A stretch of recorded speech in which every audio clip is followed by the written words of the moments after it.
কারা? ভারত তাদের একমাত্র দুশ্চিন্তার কারণ ছিল দেশের সশস্ত্র বাহিনী। দেশের সশস্ত্র বাহিনীর নেতৃত্বে যুদ্ধ হয়েছে, তো তারা সমকক্ষে একটা বাহিনী দাঁড় করে চেয়েছিল যে তাদের কথা বলবে, এবং তারা রক্ষী বাহিনীর ট্রেন হচ্ছে কিন্তু ইন্ডিয়াতে, ওইখানে তাদের ট্রেনিং হয়েছে, তাদের লিডারশিপ কিন্তু ওখানে, তাদের কিন্তু সমস্ত নীতি নিয়ন্ত্রণ ওইখান থেকে হতো। সেই বাহিনী একটা তৈরি করে তাদের কর্তৃত্বে থাকবে, বাইরে শুধু শেখ মুজিব এটা কন্ট্রোল করবেন, কিন্তু আসল হচ্ছে তাদের হাতে, তার দাঁড় করে সমকক্ষ বিষয়ে। তোফায়েল সাহেবের মৃত্যু নিয়ে আপনার কি মূল্যায়ন, যেহেতু উনি মুক্তিযোদ্ধা ছিলেন? থ্যাংক ইউ আপনার প্রশ্ন করার জন্য। দেখেন, দোষীগুণে মানুষ, একটা মানুষকে যখন আপনি বিচার করবেন তখন ওটা পক্ষপাতিত্ব করাটা আমি সঠিক মনে করি না।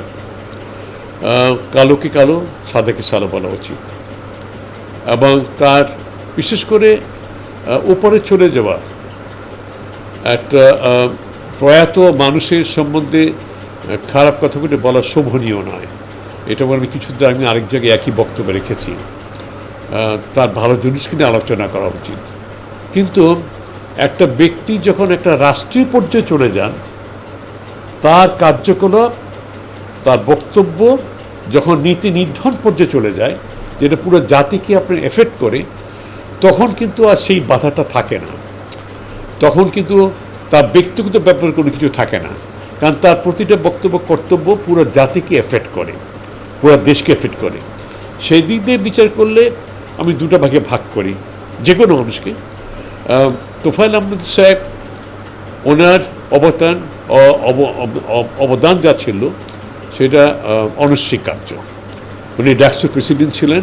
1970 গণ আন্দোলনে উনি একটা বলিষ্ঠ ভূমিকা ছিল, সামনের দিকে বলিষ্ঠ ভূমিকা ছিল, এবং মুক্তিযুদ্ধে আন্দোলনে দেশকে স্বাধীনতা আন্দোলনের দিকে এগিয়ে নেওয়ার ওনার ডেফিনেটলি অনেক অবদান ছিল। তবে হয় কেটে কি, আমি যেটা আমাদের দেশের ক্ষেত্রে নয়, শুধু সব দেশে হয়, আমার দেশের ব্যাপারে এটা বেশি প্রযোজ্য কি, মানুষ যখন অল্প বয়স থাকে, তরুণ যখন থাকে, প্রবীণ বা বৃদ্ধ হওয়ার আগে একটা স্পিরিট কাজ করে অন্তরের মধ্যে, তখন আপনার দুর্নীতি, আজে বাজে প্রলোভন তাকে স্পর্শ করে না। তখন টকবগের রক্তটা, তখন ভালো দৃষ্টিকোণতা করে, আমি ভালো কাজ করব, আমি মানুষের মঙ্গলের কাজ করবো, আমি মিথ্যা কথা বলবো না, আমি দুর্নীতি করবো না, এগুলো কাজ করে। তারপর যখন মানুষের যখন বয়সের ভারে যখন একটু প্রবীণ হতে থাকে, সংসার হয়, ছেলেপেলে হয়, চাহিদা বাড়ে, তখন লোভটা তখন একটু সম্পর্কে ডিফিকাল্ট হয়ে যায়। তখন ওই যে জিনিসগুলো, যেগুলো অপ্রচুর, যেগুলো তখন তার মধ্যে চলে আসে। তার অর্জন অনেক আছে, এবং সেই জন্য আমি সাধুবাদ জানাই, যেটা আমি বললাম, মুক্তিযুদ্ধে তার অবদান, গণ আন্দোলনে অবদান। উনি চারজন, যেটা খলিফা, চার খলিফার একজন ছিল, ছাত্রদার একজন ছিল, অনেক ওনার অবদান। সেই জন্য জাতি তাকে স্মরণ করবে, মৃত্যুযোদ্ধা তাকে স্মরণ করবে। কিন্তু কতগুলি কাজ আমি বললাম, আপনি প্রশ্ন করেছি, এটা আমি বললাম, আমি কালোকে কালো, সাদা গেছে বলে। উনি যে নেতৃত্ব দিয়েছিলেন স্বাধীন হওয়ার পরে, ওনাদের সেই স্বাধীন যুদ্ধের আগে নেতৃত্ব আর পরবর্তী নেতৃত্বের মধ্যে মানে অনেক তফাৎ দেখি। তফাৎ এই অর্থে, উনি শেখ মুজিবুর রহমানের দেশের রাজনৈতিক উপদেষ্টা ছিলেন, অনেক বড় দায়িত্ব এবং অনেক কিছু ক্ষমতা। রক্ষী বাহিনীও কিন্তু প্রধান ছিলেন উনি কিন্তু, এবং আমরা জানি অনস্বীকার্য, রক্ষী বাহিনীর হাতে বিনা বিচারে হাজার হাজার নিরীহ মানুষ প্রাণ দিয়েছে। বলা হয় যে স্বাধীনতা যুদ্ধে প্রায় 5,000 মুক্তিযোদ্ধা প্রাণ দিয়েছিল, রক্ষী বাহিনীর হাতে 25 থেকে 30,000 লোক প্রাণ দিয়েছে নির্বিচারে। এটা উনি রোধ করতে পারতেন কিছুটা, ওনার সেই দায়িত্ব ছিল, কর্তব্য ছিল। এটা একটা সাইড। তারপর হচ্ছে আপনার পরবর্তীতে যে স্বাধীনতা পপেটা হয়, একটা দেশ যদি পরাধীন থাকে, হঠাৎ করে স্বাধীনতা পেলে অনেক কিছু আপনার বেশি করে ফেলে, যেটা ঠিক নয়। এই যে অরাজকতা সৃষ্টি হয়েছে, চুরি চামারি, দুর্নীতি, একদলীয় শাসন। উনি একটা ডাকসু নেতা ছিলেন, কিন্তু উনি তো জানেন শেখ মুজিবুর রহমান তখন ছিলেন না, উনি ছিলেন বন্দী, কারাবন্দী। উনি তো জানেন এই স্বাধীনতা যারা অবদান নিয়েছে, বিভিন্ন দলের লোকজন করেছেন, শুধু আওয়ামী লীগ নয়, ন্যাপ করেছে, অন্যান্য পার্টি করেছে, আমার পার্টি চলন করছে, তাদেরকে দূরে ছেড়ে ফেলে দেওয়া হয়েছে। একটা পিকচার তৈরি করা হয়েছিল, দেশ স্বাধীন করছে একমাত্র আওয়ামী লীগের নেতারা, এবং তাদের অধিকার আছে দেশকে শাসন করা, তাদের এই দেশের সমস্ত সুবিধা ভোগ করা। এই যে একটা একটা বার্তা দেওয়া হয়েছিল, এটা দেশের জন্য কাল হয়ে দাঁড়িয়েছে পরবর্তীতে, এবং সেই জন্য আওয়ামী লীগের পরিবর্তনটা হলো। এবং ধরেন বাকশালে যেতে সৃষ্টি হলো, এবং উনি শেখ মুজিবুর রহমান উনি প্রধান উপদেষ্টা ছিলেন, কাছের লোক ছিলেন, ওনার একটু বাধা দেওয়া উচিত ছিল যে এক পার্টি করিকেরা যেই গণতন্ত্রের জন্য শেখ মুজিব আওয়ামী লীগ লড়াই করেছিল, সেই দ্বন্দ্বকে গলা টিপে হত্যা করে একদলীয় শাসন ব্যবস্থা করা, বাক স্বাধীনে বন্ধ করে দেওয়া, সমস্ত পত্রিকাগুলি বন্ধ করে দিয়ে মাত্র দুটো পত্রিকা সরকার অধীন, এগুলো তো ভালো কথা না। যে কোনো লোক বলেন, আপনি যে আওয়ামী লীগের পক্ষে তারই কথা বলুন, এগুলি করতে দেওয়া উচিত ছিল না, কোনো অবস্থাতেই না। ওনার অবদান কী ছিল? উনি কি প্রতিরোধ করেছেন? করেন নাই। তো এই কারণে পরবর্তী মন্ত্রী হয়েছেন, স্বৈরাচার আমলে মন্ত্রিত্ব করেছেন, উনি কি এটা প্রতিরোধ করেছেন, চেষ্টা করেছিলেন স্বৈরাচারকে, শেখ হাসিনাকে বলার জন্য যে আপনি যে কাজগুলো ভালো না, ভারতীয় আধিপত্যকে চলে আসুন, আমাদের পার্টি দুর্নীতি করছে, এই যে হত্যা করছে আপনার আয়না ঘরে, বিভিন্ন জায়গায় মানুষ গুম করে যাওয়া হচ্ছে, এই কাজগুলি করা উচিত ছিল, করা উচিত। উনি কি বলেছেন? বলেন নাই, কারণ উনি গা ভাসিয়ে দিয়েছেন। হয়তো ভয়ে হোক বা সুবিধা সেই করেন হোক, যে কারণে ওনার ক্ষমতা বজায় যদি করেন নাই। তো সেই দিকে দৃষ্টি করলে তাকে আপনার ক্রিটিসাইজ করা, সমালোচনা করা অনেক অনেক জায়গা আছে। সেই জন্য আমি বলবো দুটো ভাগে ভাগ করা। ওনার অবদানের জন্য স্বাধীনতার আগে প্রাক্কালে আমি ওনাকে নিশ্চয়ই সালাম জানাই।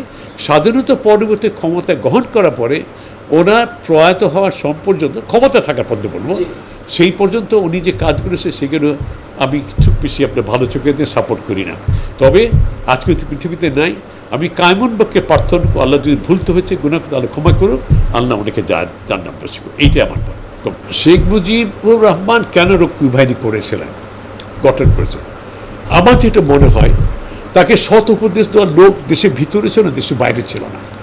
দেশের ভিতরে তাকে ব্যবহার করতে চেয়েছে, আমি মনে প্রাণে এখন বিশ্বাস করি, এবং যেই যাই বলি শেখ মুজিব নিঃসন্দেহে একটু দেশপ্রেমিক ছিলেন। ওনার অবদান, এই যে আন্দোলন যে সৃষ্টি পরবর্তীতে স্বাধীনতা যুদ্ধ পেত, এটা উনি যেটা নেতৃত্ব, সেটা না হলে এই স্বাধীন যুদ্ধ হতো কিনা আমি জানি না। শহীদ প্রেসিডেন্ট জিয়াউর রহমান, যার অধীনে যুদ্ধ করেছি, উনি ঘোষণা দিলে পুরো দেশ ঝাঁপিয়ে পড়তে করে যুদ্ধ, সেটা আমার সন্দেহ আছে, দুইজনে দুই দিকে। কিন্তু শেখ মুজিবুর রহমান যে আন্দোলনের নেতৃত্ব দিয়েছেন আপনার কারায় নির্যাতিত হওয়ার আগ পর্যন্ত পাকিস্তান, ওটা অনস্বীকার্য। ওটা ছাড়া এই দেশ এভাবে স্বাধীন ঝাঁপিয়ে পড়ছে। কিন্তু উনি কেন করলেন? সৎ উপদেশ, এই উপদেশটা আমার মনে হয় খুবই গঠন করা দেশের বাইরে থেকে আসছে, ভারত থেকে আসছে। কারা? ভারত তাদের একমাত্র দুশ্চিন্তার কারণ ছিল দেশের সশস্ত্র বাহিনী। দেশের সশস্ত্র বাহিনীর নেতৃত্বে যুদ্ধ হয়েছে, তো তারা সমকক্ষে একটা বাহিনী দাঁড় করে চেয়েছিল যে তাদের কথা বলবে, এবং তারা রক্ষী বাহিনীর ট্রেন হচ্ছে কিন্তু ইন্ডিয়াতে, ওইখানে তাদের ট্রেনিং হয়েছে, তাদের লিডারশিপ কিন্তু ওখানে, তাদের কিন্তু সমস্ত নীতি নিয়ত ওইখান থেকে হতো। সেই বাহিনী একটা তৈরি করে তাদের কর্তৃত্ব থাকবে, বাইরে শুধু শেখ মুজিব এটা কন্ট্রোল করবেন, কিন্তু আসল হচ্ছে তাদের হাতে, তার দাঁড় করে সমকক্ষ বিষয়ে। দেখেন, রক্ষী বাহিনী যখন বাংলাদেশের সশস্ত্র বাহিনী লোকদেরকে পায়ে জুতো ছিল না, হেলমেট ছিল না, অস্ত্র ছিল না, সেই সময়ে এই দুর্ভিক্ষ কবলিত একটা হতে এইরকম হচ্ছে একটা গরিব দেশের মধ্যে রক্ষী বাহিনী তৈরি করে, যেখানে তাদের কাপড় চোপড়, জুতা, শস্ত্র, এমনকি তাদেরকে আটেনে গান আনানোর জন্য তৈরি হয়েছিল। কেন বলেন? আপনার তো আস্থা থাকে এই দেশের সশস্ত্র বাহিনীর উপরে, তাদেরকে আপনি গড়ে তুলবেন, তাদের আপনি প্রোটেক্ট করবেন, সেটা আপনি করেন নাই, না করে করেছেন। এই রক্ষী বাহিনীর গঠনটা কিন্তু একটা অন্যতম প্রধান কর শেখ মুজিবের এই নির্মহত্যা করেন। তাদের অত্যাচার অনিষ্ট হয়ে গেছিল, তাদের দুর্ব্যবহার সেনাবাহিনীর ভিতর তারা আপনার ক্ষুব্ধ হয়েছিল। তো সেই জন্য রক্ষী বাহিনীটা তাদের কার্যকলাপ কোনো ভালো জিনিস আমার চোখে দেখে নেই। তারা নিগৃহীত, এবং চার জীবন এই দেশ যতই থাকবে, যদি নিরপেক্ষভাবে বলা হয়, এই নোটিশ সবাইকে ঘৃণা করবে। র্যাবের কার্যকলাপ যেমন, যেটা আপনার এক সময় তৈরি হয়েছে বিএনপির ভালো কাজের জন্য, কিন্তু পরবর্তীতে ভালো কাজ করে ম্লান হয়ে গেছে তাদের হত্যা, গুম কাজের জন্য। রক্ষী বাহিনী একেবারে ঘৃণিত একটা বাহিনী হিসেবে থাকবে এই দেশ যত বেঁচে থাকবে, আমার এটা মনে হয়।